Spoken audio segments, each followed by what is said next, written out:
বিয়ের আলোচনায় অনেক মানুষ শুরুতে অসাধারণ আচরণ করে, কিন্তু পরে একটা সময় পুরো উল্টে যায়।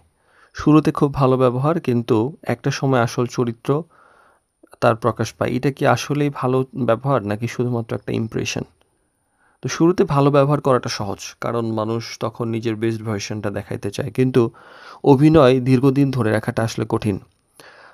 আসল চরিত্র ধীরে ধীরে ঠিকই প্রকাশ পায়, বিশেষ করে চাপের সময়, মতের অমিল হলে, যখন সে বুঝে যায় যে আপনাকে হারানোর ভয়টা তার কমে গেছে, তখন আর কথার মধ্যে সুইটনেসটা থাকে না। কনসিস্টেন্সিটা বাস্তবভাবে ওইভাবে আচরণে থাকে না। এই জায়গাগুলোতেও একটু নজর দিতে হয়। তো ম্যারিস্কের বিডির বিবাহ বিষয়ক জটিল প্রশ্ন সহজ উত্তর সিরিজের ৩২তম পর্বে আজকে বলবো যে ভালো ব্যবহার নাকি অভিনয়, এটা ধরবেনটা কিভাবে।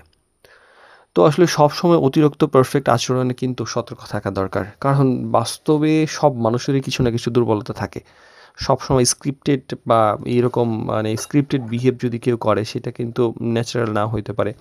সেটা নিয়ে একটু ভাবা উচিত।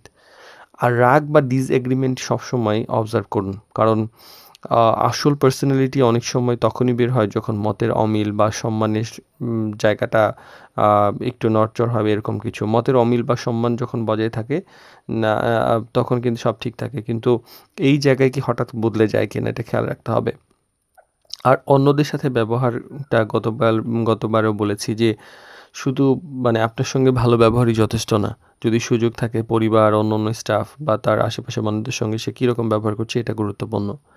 আর কথার চাইতে কিন্তু কথার ধারাবাহিকতা গুরুত্বপূর্ণ। একদিন ভালো ব্যবহার, ২ দিন ভালো ব্যবহার করাই যাইতে পারে। কিন্তু মাসের পর মাস, দিনের পর দিন একই ধরনের আচরণ কি করতে পারছে কিনা? আর তাড়াহুড়া করে ইমোশনাল অ্যাটাচমেন্ট করবেন না। সময় না দিয়ে অনেক কিছুই বোঝা যায় না। আগে ইমোশনাল অ্যাটাচমেন্ট করলে পরবর্তীতে ঝামেলা হতে পারে। আর দ্রুত কমিটমেন্টটা অনেক সময় রেড ফ্ল্যাগ মিস করায়। তো ভালো ব্যবহারটা গুরুত্বপূর্ণ, কিন্তু শুধুমাত্র ইমপ্রেশন দেখে জীবনসঙ্গী নির্বাচন করাটা নিরাপদ না। কিছু কারণ হয় কি যে